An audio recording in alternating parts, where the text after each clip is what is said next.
Bonsoir, dans les titres du JT de ce 30 novembre, la société Isor devant les prud'hommes, une cinquantaine de salariés dénoncent un non-respect du droit du travail. Il a fait 13 degrés aujourd'hui à Lyon, des températures anormalement douces pour un mois de novembre. Et puis l'Asvel se prépare à l'après-Tipeee. Les Villeurbanais devront désormais faire sans leur meneur de jeu vedette en partance pour San Antonio. Congés payés, impayés, conditions de travail abusives, une cinquantaine de salariés de la société Isor portent plainte contre leur entreprise. Ils dénoncent un non-respect du droit du travail. Ils comparaissaient ce matin devant le Conseil des prud'hommes. Sur place, Benoît d'Autriche. Il n'aura fallu que quelques minutes pour remplir la salle d'audience des prud'hommes. Ce matin, 50 salariés de la société de nettoyage Isor de Villeurbanne avaient fait le déplacement. En cause, les primes de salissure, le 13e mois et les congés payés qu'ils affirment n'avoir jamais touché entièrement, parfois pendant 5 ans. Nous sommes en face d'une société Isor qui est pourtant une grosse société, plus de 700 salariés, qui systématiquement minore l'indemnité de congés payés qu'elle doit verser aux salariés lorsqu'ils partent en congés payés. Aujourd'hui, l'audience ne portait que sur cet aspect financier, mais selon les délégués syndicaux, ce n'est que la partie visible des litiges au sein de l'entreprise. Ils dénoncent notamment une surcharge de travail, des discriminations à l'embauche et surtout des représailles envers les salariés engagés dans le conflit. Sur les documents, on est obligé d'enlever les noms pour pas que la personne ait des représailles. Un licenciement au bout d'un mois, 3 courriers recommandés et dehors. Ils n'arrêtent pas de trafiquer les congés payés, les fiches de paye, tout ça. Nos droits, ils sont bafoués, voilà. Tous les droits des salariés sont bafoués. L'avocate de la société Isor a refusé de répondre à nos questions. Au cours de l'audience, elle a tenu tout de même à examiner les litiges dossier par dossier. Les préjudices s'élèvent parfois à peine 1 millier d'euros, mais ils correspondent en fait au profil des salariés peu qualifiés, payés au SMIC et à temps partiel. Ce sont des salariés qui ont des difficultés à maîtriser la langue française et à connaître certaines subtilités du droit du travail. C'est une société de nettoyage où effectivement il y a à mon sens un certain nombre de problèmes. Les prud'hommes rendront leur décision le 21 décembre, mais d'autres salariés de la société Isor devraient engager des procédures dans les prochains mois. Du côté de Véninov, l'attente commence à devenir interminable pour les salariés. L'audience prévue aujourd'hui au tribunal de commerce de Nanterre a été à nouveau reportée. Le tribunal ne s'estimant pas en mesure de statuer sur le dossier, les 88 salariés devront donc encore patienter pour espérer trouver un repreneur. Une nouvelle audience a été fixée au 10 janvier. Justice toujours, Michel Néret devrait comparaître demain à Saint-Étienne. L'ancien directeur adjoint de la police judiciaire de Lyon doit témoigner dans une affaire de braquage commis en Suisse en 2003. Le tribunal n'a donc pas accédé à la demande du parquet qui souhaitait que l'ancien commissaire soit entendu par visioconférence. Michel Néret sera donc extrait de sa cellule de la santé. Il est attendu dès 9h demain matin. Un nouveau suicide à la maison d'arrêt de Corba. Un détenu s'est pendu cette nuit dans sa cellule. Il a été retrouvé sans vie ce matin par les pompiers.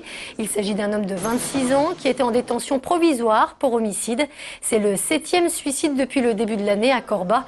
Une enquête a été ouverte.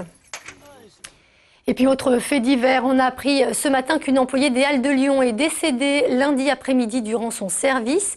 L'accident s'est produit alors que la jeune femme de 22 ans se trouvait sur un monte-charge. Une caisse s'est tombée sur elle au niveau de la gorge. Malgré l'intervention des pompiers, cette dernière n'a pas pu être réanimée. Une enquête a été ouverte pour déterminer les circonstances exactes de cet accident. L'inspection du travail a également été saisie. Météo, on a peut-être tendance à l'oublier, mais l'année dernière, à cette époque, à Lyon, il neigeait et les températures atteignaient difficilement les 3 degrés. Aujourd'hui, le mercure a affiché un beau 13 degrés, de quoi nous dérouter un peu. Alors, comment explique-t-on ce phénomène? Est-on en train de vivre un automne anormalement doux? Réponse d'Emmanuel Lebon. Un footing en short à la veille du mois de décembre, l'image paraît insolite. Pourtant, novembre a été chaud avec des températures moyennes de 9 degrés, soit 2 degrés en plus des normales saisonnières, ce qui n'est pas pour déplaire. On peut manger dehors déjà, ce qui est rare ici. Donc très appréciable de courir par ces températures. Le réchauffement climatique a parfois du bon. Certes, le climat s'est bien réchauffé depuis le début du XXe siècle, mais ces températures exceptionnelles ont une autre explication. Il n'y a pas eu de descente d'air froid du pôle Nord comme cela se fait certaines années. Je pense par exemple à 2010 où on a eu un épisode froid qui avait précédé la neige du 30 novembre 2010. Et conséquence directe, la sécheresse. Nous n'en sommes qu'à 150,6 mm, alors qu'un automne moyen, donc septembre, octobre, novembre, on devrait enregistrer 258 mm. Autre conséquence de ces températures exceptionnelles du mois de novembre, c'est l'absence de neige dans les stations. Certaines d'entre elles ont dû repousser leur ouverture à quelques jours des vacances de Noël. Mais cela ne devrait pas durer puisque les premiers épisodes neigeux sont attendus pour le week-end prochain dans les Alpes. Les usagers du TER Lyon-Berrieux ne décolèrent pas malgré une rencontre avec la région et la direction de la SNCF il y a quelques semaines. Les problèmes persistent. Toujours autant de retards enregistrés sur cette ligne, en moyenne 15 à 50 minutes. Les pannes, elles, se répètent. Du coup, certains envisagent sérieusement de faire la grève des abonnements dès demain. Une idée lancée par un usager d'une autre ligne à problème, le Lyon-Tarare. Les usagers d'eux-mêmes ont lancé une action en distribuant une lettre dans les trains, appelant à boycotter les abonnements du mois de décembre, chose que nous ne faisons pas puisque nous n'avons pas le droit, mais c'est une initiative des usagers qui sont tellement excédés de ces retards qu'ils ne veulent plus payer leurs abonnements pour le mois de décembre. Alors nous appelons à la non-présentation du titre de transport pour faire voir que l'on manifeste notre mécontentement. La plupart des contrôleurs le comprennent d'ailleurs.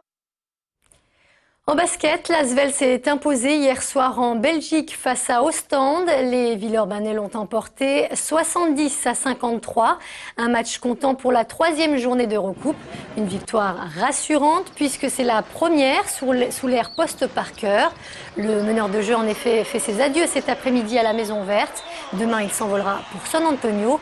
Un départ qui pourrait être difficile à gérer pour l'Asvel. Alors comment le club compte se réorganiser sans le fameux numéro 9? Les explications de Félix Thomen. La fin d'un rêve pour l'Asvel.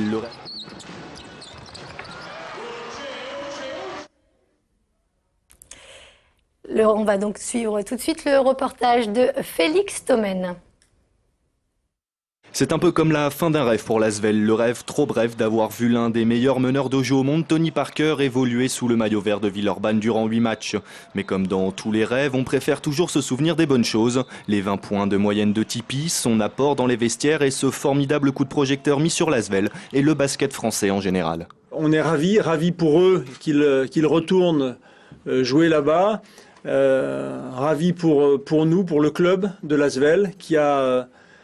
je crois vécu une période exceptionnelle de pouvoir voir Tony, voir Ronny, voir Nicolas Batum en France.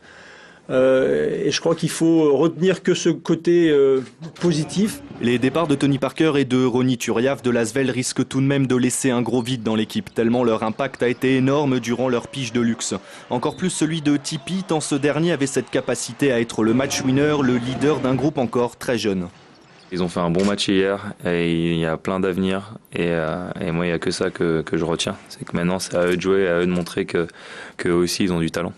On n'a pas perdu de vue nos objectifs, hein. C'est développer les jeunes au maximum et atteindre les playoffs. On va rester sur cette voie-là. Le départ de Tony Parker pour San Antonio est prévu demain dans la journée. Sa parenthèse villeurbannaise aura duré 1 mois et demi. Comme l'a indiqué Laurent Foirest, il s'agit maintenant pour les jeunes d'être performants et de prendre leurs responsabilités.